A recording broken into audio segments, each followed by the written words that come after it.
तो hello everyone, welcome to my YouTube channel. तो आज की इस वीडियो में मैं आपको ये बताऊंगा कि एफिलिएट मार्केटिंग आप लोगों को क्यों करनी चाहिए। ठीक है, तो आप इस वीडियो को बिल्कुल एंड तक देखना, तभी आप लोगों को समझ में आ पाएगा कि एक्चुअल में आप लोगों को एफिलिएट मार्केटिंग स्टार्ट क्यों करनी चाहिए। ठीक है, तो अब मैं आपको बताता हूँ। ठीक है, तो चलिए शुरू करते हैं बिना किसी देरी के। और हाँ, शुरू करने से पहले अगर आप हमारे यूट्यूब चैनल पे नए हो तो यार चैनल को कर देना सब्सक्राइब, और वीडियो अच्छी लगे तो वीडियो को भी कर देना लाइक। ठीक है, तो चलिए शुरू करते हैं बिना किसी देरी के और आपको बताते हैं कि एफिलिएट मार्केटिंग आप लोगों को क्यों करनी चाहिए। तो अब मैं आपको बताता हूँ। देखो, आज की डेट में पैसा कमाने के केवल कितने तरीके हैं? 4 तरीके हैं। ठीक है, 4 तरीके हैं पैसा कमाने के। ठीक है, अब यार आप सोच रहे होगे कि भाई ये बंदा मेरे को बता रहा था कि भाई एफिलिएट मार्केटिंग क्यों करनी चाहिए, बट ये बता रहा है कि भाई पैसा कमाने के 4 तरीके होते हैं। तो मेरे भाई ज़रा रुको, 2 मिनट रुको तो सही, कम से कम वीडियो को आप पूरा देखो, ध्यान से देखो, तभी आप लोगों को समझ में आ पाएगा। ठीक है,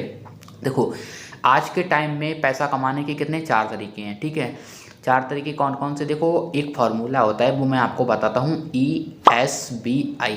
ठीक है, कौन सा? ESBI फार्मूला होता है। देखो अब मैं आपको बताता हूँ कि E for employ, employ means नौकरी। ठीक है, आप नौकरी करके पैसा कमा सकते हो। ठीक है, मान लो आप सरकारी नौकरी करके या प्राइवेट नौकरी करके, अगर आप की अभी सरकारी नौकरी नहीं लगी है तो भाई सरकारी नौकरी का तो देखो कोई अता पता है नहीं। ठीक है, कि अगर लग जाए तो बहुत अच्छी बात है, अगर नहीं लगी तो फिर क्या करोगे, है ना।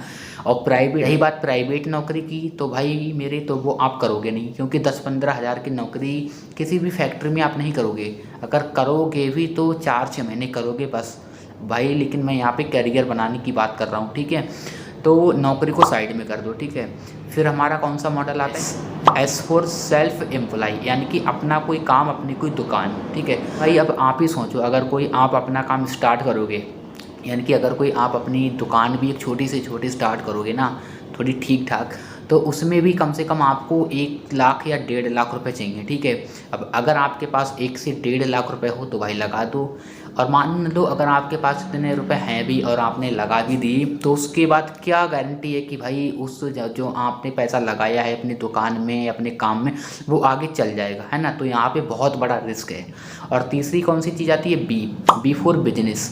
बिजनेस में कौन कौन सी चीज़ें आती हैं? देखो, बिजनेस 2 टाइप के होते हैं। ठीक है, एक तो हो गया ट्रेडिशनल बिजनेस और दूसरा हो गया डिजिटली बिजनेस। अब ट्रेडिशनल बिजनेस देखो क्या होता है। ट्रेडिशनल बिजनेस यानी कि अगर आपके पास 1 या 2 करोड़ रुपए हैं तो भाई आप कोई सा भी काम स्टार्ट कर सकते हो, है ना। फैक्ट्री वगैरह लगा सकते हो, अपनी भट्टे वगैरह लगा सकते हो, यानी कि कुछ भी लगा सकते हो तुम। ठीक है, जब आपके पास पैसा हो तो, है ना। और दूसरा होते हैं डिजिटल बिजनेस में एक बिजनेस आता है एफिलिएट मार्केटिंग। क्या चीज़? Affiliate marketing. ठीक है, तो एफिलिएट मार्केटिंग में आपकी ना के बराबर इन्वेस्टमेंट है और ना के बराबर आपका रिस्क है। ठीक है, तो आप एफिलिएट मार्केटिंग को स्टार्ट कर सकते हो। और चौथी चीज़ आती है आई फॉर इन्वेस्टमेंट। अगर आपके पास भाई बहुत पैसा है, करोड़ों रुपए हैं, लाखों रुपए हैं, तो भाई आप उन पैसे को कहीं भी इन्वेस्ट कर सकते हो, फिर वहाँ से अच्छा खासा एक रिटर्न आ सकता है। ठीक है, तो देखो मेरे भाई, पैसा कमाने के यही 4 तरीके थे, तो इसमें हमको सबसे अच्छी चीज़ कौन सी लगी? Affiliate marketing. ठीक है, अब मैं आपको बताता हूँ क्यों। देखो, आप सरकारी नौकरी देखो का कोई ठिया नहीं है, अगर लग जाए तो बहुत अच्छी बात है, अगर नहीं लगी तो क्या करोगे, है ना। अगर सरकारी नौकरी नहीं लगी तो क्या करोगे, उसके बाद का सोचो। ठीक है, और प्राइवेट नौकरी तुम 4-6 महीने करोगे, उसके बाद करोगे नहीं, है ना। हम सेल्फ एम्प्लॉय यानी कि 1 से 1.5 लाख रुपये हम अभी तुम्हारे पास है नहीं, तो भाई तुम क्या कर सकते हो, है ना। मान लो अगर आपके पास हैं भी और आपने लगा भी दिया, तो उसके बाद भी क्या गारंटी है कि भाई वो चल जाएगा, है ना। तीसरा आता है बिजनेस। भाई आपके पास ना करोड़ों रुपए हैं, ना लाखों रुपए हैं, कुछ भी नहीं है, यानी कि आपके पास, है ना, तो आप वो भी स्टार्ट नहीं कर सकते हो। तो देखो मेरे भाई, अब बात मैं करता हूँ बिजनेस की। ठीक है, तो देखो आपके पास करोड़ों रुपए तो है नहीं जो कि आप अपना बिजनेस स्टार्ट कर लोगे। ठीक है, तो आप वो भी नहीं कर सकते हो।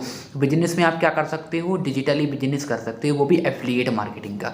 क्योंकि एफिलिएट मार्केटिंग में आपकी ना के बराबर इन्वेस्टमेंट है और ना के बराबर आपका रिस्क है। और इन्वेस्टमेंट के लिए अगर मैं बोलूँ, वो चौथा तरीका आई वाला, तो उसके लिए भाई आपके पास तो करोड़ों रुपए होने चाहिए, जो कि आप कहीं भी लगा दो वहाँ से अच्छा खासा रिटर्न आएगा, तो वो भी नहीं है आपके पास। ठीक है, तो आप क्या कर सकते हो भाई? ये डिजिटली बिजनेस में एफिलिएट मार्केटिंग को स्टार्ट कर सकते हो। तो भाई यही कुछ रीज़न है जिसकी वजह से मैंने भी भाई एफिलिएट मार्केटिंग स्टार्ट की थी, क्योंकि भाई नौकरी मेरे पास है नहीं। ठीक है, प्राइवेट में करूँगा नहीं, और दूसरी बात, ना मेरे पास भैया इतना 1 से 1.5 लाख रुपए है जो मैं अपने ऊपर लगा सकता हूँ। अगर मान लो मैंने लगा भी दिया तो क्या पता उसके बाद चले ना चले, है ना। और बिजनेस में देखो, ट्रेडिशनल बिजनेस तो कर नहीं सकते अपन, तो इसलिए अपन डिजिटली बिजनेस कर रहे हैं, ठीक है। यानी कि एफिलिएट मार्केटिंग हो गया, यूट्यूब हो गया, डिजिटल मार्केटिंग हो गया, आप ये कर सकते हो, ठीक है। जब यहाँ से थोड़ा बहुत पैसा कमाओगे तब आपके अंदर एक कॉन्फिडेंस आएगा, आपके अंदर सेल्फ बिलीव आएगा, है ना। तो आपके पास फिर पैसा भी आएगा, फिर आप इस पैसे को कहीं भी इन्वेस्ट कर सकते हो। आप इस पैसे से कहीं भी कुछ भी अपना धंधा मंदा स्टार्ट कर सकते हो, ठीक है। तो कुछ यही मैं आप लोगों को बताना चाह रहा था कि भाई आप लोगों को एफिलिएट मार्केटिंग को क्यों स्टार्ट करना चाहिए, ठीक है। तो यही कुछ रीज़न थे जिसकी वजह से मैंने स्टार्ट किया, और यही कुछ रीज़न हैं जिसकी वजह से आप भी स्टार्ट करोगे, ठीक है।